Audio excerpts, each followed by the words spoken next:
नमस्कार मित्रों, कैसे आप सभी। उम्मीद करेंगे आप सभी अच्छे होंगे। मित्रों, पिछले क्लास में हम लोग ने साधारण ब्याज के टाइप नंबर 3 तक खत्म कर लिया था। आज हम लोग टाइप नंबर 4 से आगे बढ़ेंगे, यानी कि टाइप नंबर 4 को स्टार्ट करेंगे। ठीक है दोस्तों, आगे बढ़ने से पहले एक बात बता दें कि अगर आप हमारे चैनल पर नए हैं तो प्लीज चैनल को सब्सक्राइब करना नहीं भूलिएगा और बेल आइकन को भी प्रेस कर लीजिएगा, ताकि यहाँ से जो भी वीडियो अपलोड किए जाएंगे सारे वीडियो का नोटिफिकेशन आपको मिल जाएगा। तो आइए बढ़ते हैं हम लोग आगे क्वेश्चन की ओर। क्वेश्चन आपको स्क्रीन पर दिख रहा होगा, क्या कहता है समझने का प्रयास करिए। देखिए हम आपको समझाते हैं। क्वेश्चन कहता है कोई धनराशि है 10 वर्ष में अपने की दुगुनी हो जाती है। तो कहता है साधारण ब्याज की उसी दर से वह अपनी की तिगुनी कितने वर्ष में होगी। देखिए दोस्तों, यहाँ पे जो क्वेश्चन दिया गया है वह पहला कंडीशन के अनुसार बोला जा रहा है कि 10 वर्ष में कोई धनराशि दुगुनी हो जाती है। तो कहते हैं साधारण ब्याज की उसी दर से कितने वर्ष में वही धनराशि तिगुनी हो जाएगी। तो यहां पे देखिए, समझिएगा, यहां पे मूलधन जो है 10 वर्ष में क्या हो जा रहा है जी, दुगुना हो जा रहा है। यानी कहने का मतलब अगर हम मूलधन को 1 रुपया मान ले तो 10 वर्ष में अगर दुगुना होगा तो मूलधन कितना हो जाएगा। हम लोग मूलधन कहेंगे 10 वर्ष में कितना हो जाएगा जी, 2 रुपया हो जाएगा। कितना हो जाएगा जी, 2 रुपया हो जाएगा फर्स्ट कंडीशन के अनुसार। और सेकेंड कंडीशन के अनुसार जो कहता है कि उसी दर से कितने वर्ष में धनराशि तिगुनी हो जाएगी। तो धनराशि तिगुनी होगी कितने वर्ष में, वो आपको निकालना है। तो मिश्र धन यहाँ पे जो ये पहला मिश्र धन हो गया आपका, ये आपका दूसरा मिश्र धन की बात हो रही है। दूसरा मिश्रण की बात हो रही है, यानी कि धनराशि की तिगुनी हो जाएगी कितने वर्ष में। यानी धनराशि आपका 1 रुपया है तो तिगुनी होगा, तो धनराशि की तिगुनी होगा तो मिश्रण कितना हो जाएगा। तो मिश्रण हमारा कितना हो जाएगा जी, 3 रुपया हो जाएगा। समझ गए, ये आपका मिश्रण 1 और ये आपका मिश्रण 2। अब यहां से चलिए देखिए, धनराशि आपका 1 रुपया है तो पहला कंडीशन के अनुसार मिश्रण कितना हो गया जी, 2 रुपया हो गया। कितना वर्ष में जी, तो 10 वर्ष में। तो बताइए तो जी यहां से कितना ब्याज जी, तो हम लोग बोलेंगे 1 रुपया का ब्याज। कितना रुपया का जी, 1 रुपया का ब्याज। 1 रुपया का ब्याज प्राप्त हुआ है 10 वर्ष में। ठीक है जी, ध्यान रखिएगा। और यहां से कितना का ब्याज जी, तो यहां से हम लोग कहेंगे 3 रुपया में से 1 को घटाएंगे तो 2 रुपया का ब्याज। 2 रुपया का ब्याज कितना वर्ष में, यही आपको निकालना है। तो यहां से देख लीजिए, 1 रुपया का ब्याज आपका 10 वर्ष में मिला है, तो 2 रुपया का ब्याज कितना वर्ष में मिलेगा। तो हम लोग बोलेंगे 2 गुने 10 यानी 20 वर्ष में।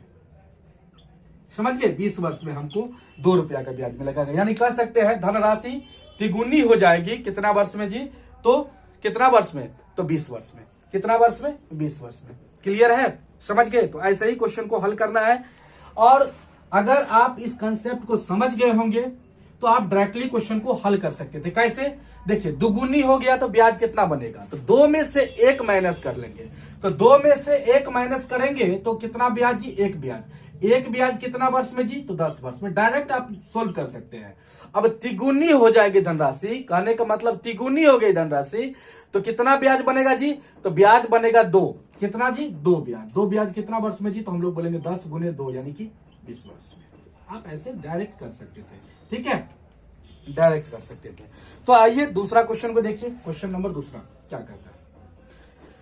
क्वेश्चन नंबर दूसरा जो है, कहता है एक धनराशि 7 वर्ष में सरल ब्याज से दुगुनी हो जाती है। ठीक है, तो वही राशि कितने वर्ष में 4 गुनी हो जाएगी। सेम जो पहला जो क्वेश्चन है उसी टाइप का दूसरा भी क्वेश्चन है। ठीक है, आइए देखिए, 4 वर्ष में हो जाता है, सॉरी 7 वर्ष में कितना जी, 2 गुना।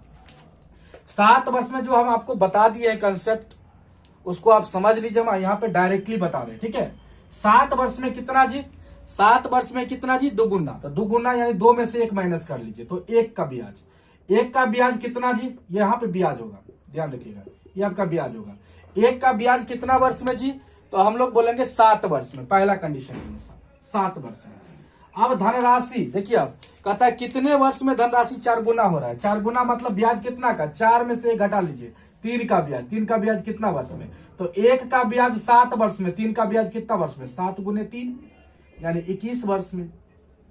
समझ गए, यही आपका आंसर हो जाएगा। क्लियर है, चलिए नेक्स्ट क्वेश्चन के देखिए। उसी टाइप का क्वेश्चन है और इसमें दर पूछ रहा है। देखिए दर कैसे निकालेंगे, इसमें दर पूछ रहा है, वहां पे समय पूछ रहा था, यहाँ पे आपका दर पूछ रहा है। दर निकालना है आपको। कहता है कोई धनराशि किसी निश्चित समय में 8% वार्षिक साधारण ब्याज की दर से तिगुनी हो जाती है, तो वह किस दर से उतना ही समय में पचगुनी हो जाएगी। देखिए यहाँ पे तो तिगुनी जो हो रही है पहला कंडीशन के अनुसार, तो ब्याज कितना बनेगा तिगुनी, यानी कि 3 में से 1 माइनस कर लीजिए। 2 ब्याज बना, 2 ब्याज किस रेट से बना है जी 8% के रेट से। 2 ब्याज बना है 8% के रेट से, तो 1 ब्याज किस रेट से बनेगा जी, तो हम लोग बोलेंगे 8/2, यानी कितना हो गया जी 4% हो गया। यानी 1 ब्याज बनेगा किस रेट से जी, तो 4% के रेट से। क्लियर है जी, 4% के रेट से। तो कहता है वह किस दर से उतना ही समय में 5 हो जाएगा। 5 कहने का मतलब कितना ब्याज जी, तो हम लोग बोलेंगे 5 में से 1 घटाएंगे 4 ब्याज जी। 4 ब्याज कितना रेट से जी बनेगा 4 ब्याज, तो हम लोग बोलेंगे 1 ब्याज बना है 4% रेट से, तो 4 ब्याज बनेगा 4 × 4 यानी 16% के रेट से। 16% के रेट से आपका 4 ब्याज बनेगा। कब जी, जब आपका समय क्या होगा जी कांस्टेंट होगा। समय आपका यहाँ पे कांस्टेंट है, टाइम क्या है जी कांस्टेंट है। ठीक है जी, टाइम आपका यहाँ पे कांस्टेंट है। तो ब्याज बढ़ेगा तो रेट भी बढ़ेगा। जब टाइम कांस्टेंट रहेगा तो डायरेक्टली प्रोपोर्शनल का संबंध होता है ब्याज और रेट के बीच। ठीक है जी, तो ऐसा ही क्वेश्चन को हल करना है। और ये आपका टाइप 4 था। टाइप आपका 4 समाप्त हो गया। अब हम लोग पढ़ेंगे टाइप 5।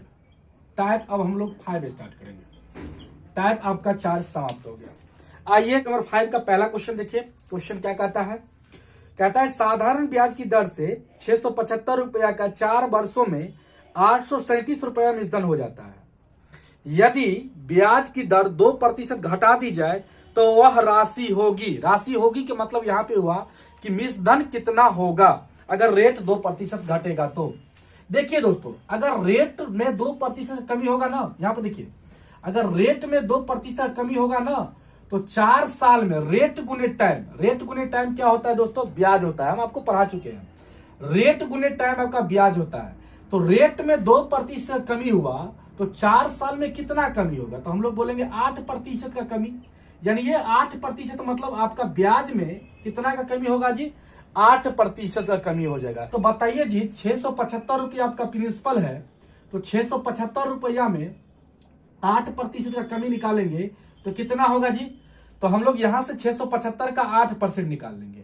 8% निकालेगा कितना होगा, देखिए यहाँ पे 8 पंचे 40 का 0, यहां से कर लीजिए 8 सत्ते 56 और 4 कितना हो जाएगा 56, 4 कितना हो जाएगा 60 हो जाएगा, 60 का 0। इसके बाद देखिए 8 छक्के 48, 6 54 और 54/100, यहां से आ जाएगा आपका 54 रुपया।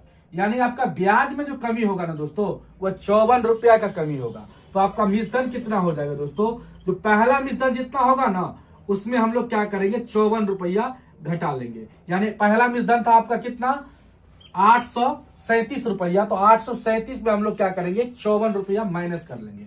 तो माइनस कर लीजिए, यहां से कितना हो जाएगा 7 में से 4 गया तो 3, इसके बाद 5 गया तो 8 और यहाँ पे बच जाएगा 7, यानी कितना हो जाएगा जी 783 रुपया हो जाएगा मिश्रण। समझ गए। रेट में अगर 2% का कमी करिएगा ना तो मिश्रण कितना हो जाएगा जी, तो मिश्रण आपका 783 रुपया हो जाएगा। कितना वर्ष में जी, तो 4 वर्ष में। क्लियर है, समझ गए। 675 रुपया आपका क्या था, प्रिंसिपल था। चलिए दूसरा क्वेश्चन देखिए। दूसरा क्वेश्चन क्या कहता है, चलिए यहाँ पे दूसरा क्वेश्चन देखिए। कहता है 800 रुपया साधारण ब्याज की दर से 3 वर्षों में 920 रुपया बनता है। 920 रुपया बनता मतलब यहाँ पे आपका मिश्रण दिया गया है 920 रुपया। फिर कहता है अगर ब्याज की दर 3% बढ़ा दी जाए तो रकम कितनी होगी। रकम मतलब मिश्रण कितनी होगी, यही आपको निकालना है। देखिए यहाँ पे रेट कितना से बढ़ रहा है जी, कितना परसेंट से जी, 3% से रेट बढ़ रहा है। तो 3% से रेट बढ़ेगा तो टोटल 3 वर्ष में कितना ब्याज हो जाएगी, रेट गुने टाइम। रेट गुने टाइम आपका ब्याज होगा। तो 3 वर्ष में टोटल कितना ब्याज होगा जी, तो हम लोग बोलेंगे यहां से 9%। यानी ब्याज में जो बढ़ोतरी होगा वो कितना प्रतिशत का होगा जी, 9% का होगा। तो हम लोग रुपया में बढ़ोतरी देखेंगे कितना होगा। तो रुपया में बढ़ोतरी देखने के लिए हम लोग क्या करेंगे, प्रिंसिपल का 9% निकाल लेंगे। तो प्रिंसिपल का 9% कितना हो जाएगा जी, तो 9 8 72 रुपया हो जाएगा। कितना हो जाएगा जी, 72 रुपया। यहां से डबल 0 कट जाएगा। तो 9 8 72 रुपया की बढ़ोतरी होगा ब्याज में। तो हमको बताइए तो जी मिश्रण कितना हो जाएगा। तो पहला वाला जो मिश्रण है ना उसमें कितना का बढ़ोतरी, तो 72 रुपया का बढ़ोतरी। कितना हो जाएगा जी, यहां से जोड़ लीजिए, तो ये हो जाएगा आपका 2, यहां से कितना हो जाएगा जी 7 दूनी 9, और यहां से 9, यानी आपका मूलधन कितना हो जाएगा जी 992 रुपया। कब जी, जब रेट आपका 3% बढ़ेगा। रेट जब आपका 3% बढ़ेगा तो 3 साल में आपका जो मूलधन होगा जी वो आपका कितना हो जाएगा जी, तो 992 रुपया हो जाएगा। क्लियर है जी, समझ गए। तो आइए नेक्स्ट क्वेश्चन पे देखिए ना। तीसरा नंबर प्रश्न देखिए क्या कहता है, कहता है कितने समय में 5% वार्षिक साधारण ब्याज की दर से किसी धन के मान में 40% की वृद्धि होगी। 40% का वृद्धि का मतलब हुआ दोस्तों, यहाँ पे ब्याज के बारे में बोला जा रहा है। यह जो 40% बढ़ रहा है यानी ब्याज 40% बढ़ रहा है। आपका ब्याज दिया हुआ है क्या जी 40%, और आपका रेट दिया हुआ है कितना जी, तो आपका रेट दिया है 5%, और आपसे टाइम पूछ रहा है, तो क्या आप टाइम नहीं निकाल लीजिएगा। हम आपको क्या बताए थे कि प्रतिशत ब्याज में रेट से डिवाइड करिएगा तो टाइम आएगा, और प्रतिशत ब्याज में टाइम से डिवाइड करिएगा तो रेट आएगा। प्रतिशत ब्याज आपका 40 है, और 40 में 5 से डिवाइड करिएगा तो कितना हो जाएगा जी 5 अट्ठे 40, यानी आपका टाइम कितना हो जाएगा जी, तो 8 वर्ष हो जाएगा। यही तो आपका आंसर होगा इस प्रश्न का। क्लियर है, समझ गए। तो चलिए नेक्स्ट क्लास में हम लोग टाइप नंबर 6 से आगे करेंगे। तब तक के लिए धन्यवाद।